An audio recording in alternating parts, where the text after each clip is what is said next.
From Hollywood, it's time now for Bob Bailey as Johnny Dollar. Ready with your party in Hartford, Connecticut, Mr. Dollar. Go ahead, please. Hello, Mr. Barth. Yes? This is Johnny Dollar. Johnny, what's up? Now listen carefully, Ed. I've just been shot. What? Oh, it's nothing serious. I'm backstage at the Elmar Theater in the Bronx. Johnny... I'm all right. Now listen to me. I got a tip from old Mike Cairn, a convict, that a man named Joe Panny might have had something to do with the Macormack case a few years ago. Yes, a jewelry case, $100,000. Well, Panny's been murdered. I didn't get a chance to learn anything from him, but I have learned that Panny's ex-wife is married to Julian Macormack. You've contacted our New York office? I've been trying to get your man Frank Porter at his home, but no one answers. It's going to be pretty nasty for Allied Casualty if she plotted with this Joe Panny to rob McCormick. Yeah. Do you want me to wait and let Frank Porter handle it? No. You go ahead. If somebody's throwing bullets around, they'd better be stopped before... Oh, well... By me rather than Frank Porter, huh? Okay.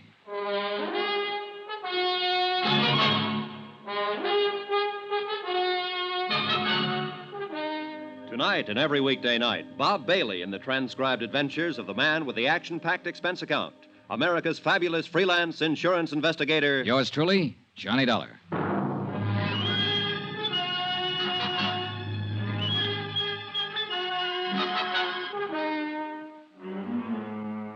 Expense account submitted by Special Investigator Johnny Dollar to the Allied Casualty and Insurance Company Limited, Markham Building, Hartford, Connecticut. The following is an accounting of expenditures incurred during my investigation of the McCormick matter. Item 11, $7.50, one bottle of scotch, which I sent the stage doorman out to get while I was calling Ed Barth at Allied Insurance. Apparently, everybody in the neighborhood thought the exchange of shots between me and somebody in a long black coupe were backfires. It was the doorman who dragged me back in the theater. You got yourself a boy now, mister. It's just a graze. I sure don't get you. Calling insurance people and not police. Somebody fires a gun at you, call the cops. Have another drink. That's the way it's easy. Hey, where you going? You should see a doctor. Later.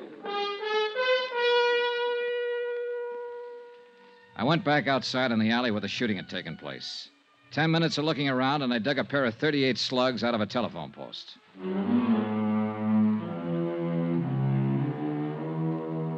Expense account, item 12, $4.35, cab fare, Elmar Theater to Long Island. It was 12 o'clock straight up when I got to the McCormick home. There were no lights burning, and apparently everyone had retired for the night. I checked the garage first. A 55 Cadillac convertible and a 4-year-old Jag. No warm motors, no black coupes. I went to the house.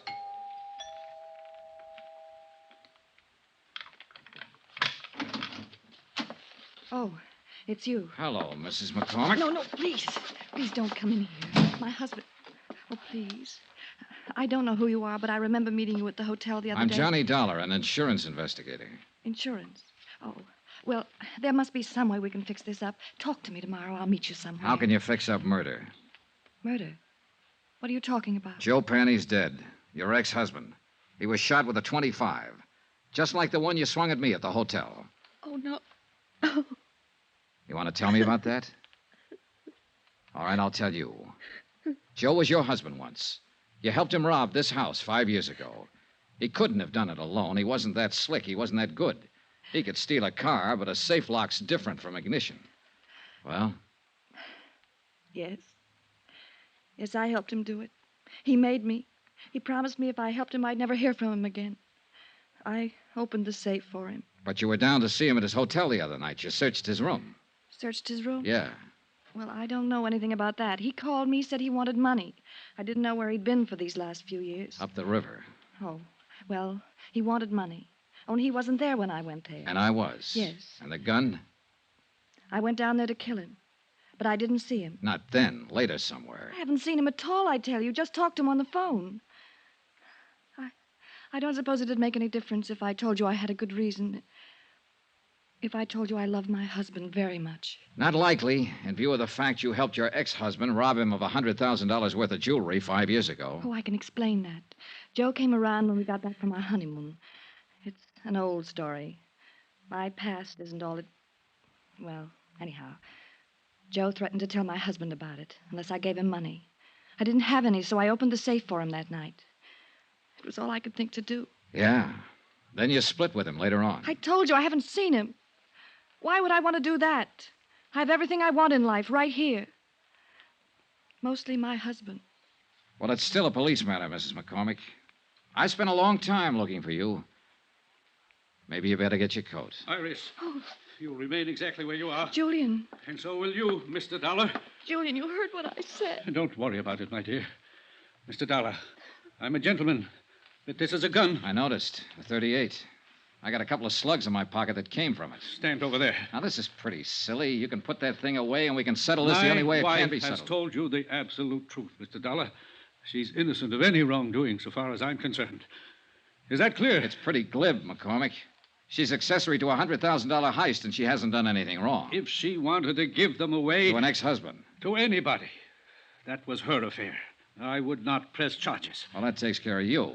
How are you going to square it with Allied casualty in the state of New York? And you also forget a little matter of a dead man. But I haven't forgotten you, Mr. Dollar. Julian, please don't. I've caused enough trouble, please. Calm yourself, my dear. This is the least I can do for you after what you've done for me. Just being my wife.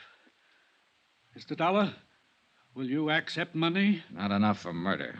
50, 100,000. I'd hate to kill you, Mr. Dollar. You tried once tonight. You've referred to that before. But you weren't very good, and now you're even worse. You forgot to take the safety off that gun. The Give me that. safety!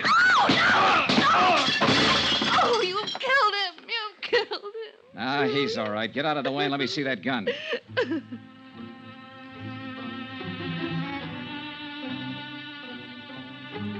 I wasn't interested in either one of them for the moment. I was looking at the .38 I'd taken from Julian McCormick. There was a smear of cosmoline still inside the barrel. I sniffed it, checked it, found all chambers loaded. It was a brand new weapon, and it had never been fired.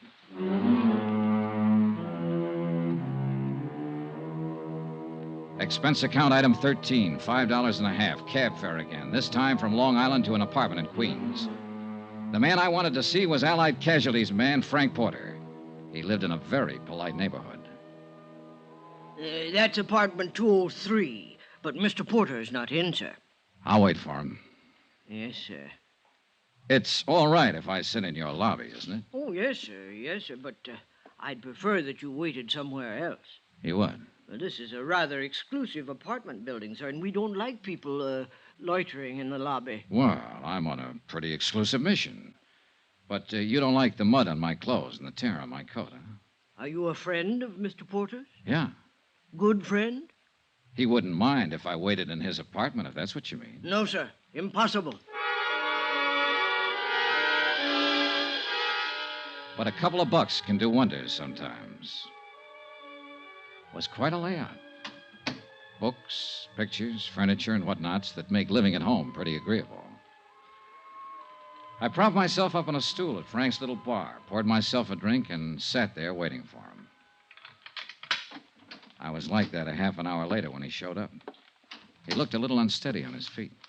Oh, gee whiz. Johnny Dollar. Hi. You're the last person in the world I expected to see. I'm glad to light and let you in. I didn't think you'd mind. No, not at all. I tried to phone you earlier tonight. You were out. I'm sorry. Chief Whiz, what's on your mind, Johnny? I wanted to tell you I was shot at tonight. What? I wanted to tell you I found out who Mrs. McCormick is and was. Since you were on the case first for Allied, I thought I'd tell you first. Well, gee whiz. Say, this is a nice setup. Full of nice things. Yeah. I've been in places like this before, Frank. They usually start at $300 or better a month. Good maid service, phone service. All those things cost money. A lot of money. Don't they, Frank? Gee whiz. When'd you tumble to it, Johnny? A little while ago, when I was out on Long Island, Julian McCormick made me a proposition. He finally offered me $100,000. A lot of money. He sounded like he'd had experience making propositions. I should have tumbled to it a couple of days ago when you phoned the parole office after I left you. You used my name when you asked for Joe Panny's address. Yeah. I wondered if your tip was on the right track. I didn't figure Joe Panny was eligible for parole so quick. I had to get to him before you did. He wasn't the kind to keep his mouth shut. You shut it for him, didn't you, Frank? Mind if I sit down, Johnny? Now, go ahead. They'll be strapping you down one of these days. Gee whiz. No 150 a week investigating claims by nice places like this. It was one of those lucky things, Johnny. When I was called to Long Island to investigate that heist 5 years ago, I met Macormack's wife. Happened to recognize her as Joe Penny's ex. And you knew McCormick was in love with his wife enough to pay you to keep quiet. I gave him service for his money. The cops would have broken that case in 24 hours, but I covered up all the tracks I could find. And I made it real safe by seeing Joe sent up the river. How? Just tipped off the cops to some of his hot car deals, and they picked him up. He happened to be carrying a gun, so he got to works. Then you just sat around drawing blackmail from McCormick. Gee whiz. Don't look at me like that, Johnny. Every guy has his price. How about you? That's the second offer I've had tonight. It's a good one. Joe Penny was a dumb guy. He picked up that jewelry and went right downtown and plunked it in a safe deposit box.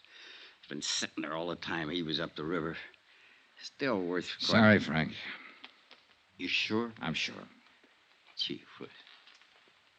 Gee whiz, Johnny, you are a good dick. You don't buy off. I just wanted to see, I guess. Sure, Frank. Well, do we go in quietly?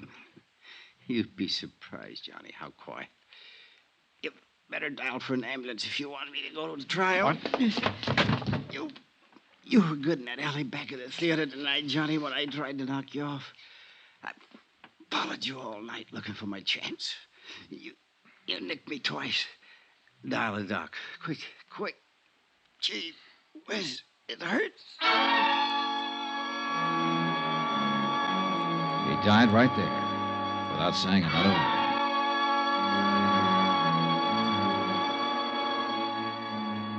The disposition of the case and what to do about Frank Porter, an insurance adjuster who goes bad, is a matter I don't have to handle. And I'm glad. Expense account, item 14, hotel and board in New York City, $79.30.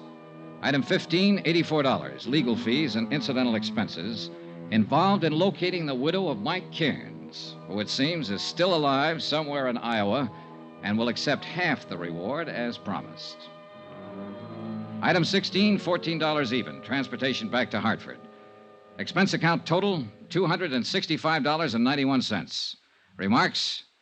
Gee whiz. Yours truly, Johnny Dollar.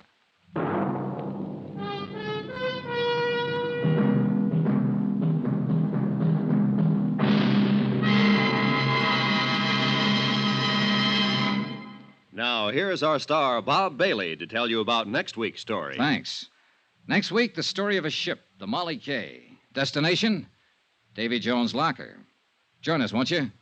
Yours truly, Johnny Dollar. Yours truly, Johnny Dollar, is transcribed in Hollywood. Written by John Dawson, the entire production is under the direction of Jack Johnstone.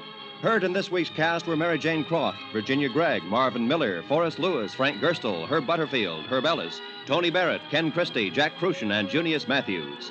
Be sure to join us on Monday night, same time and station, for another exciting story of Yours truly, Johnny Dollar, Roy Rowan speaking.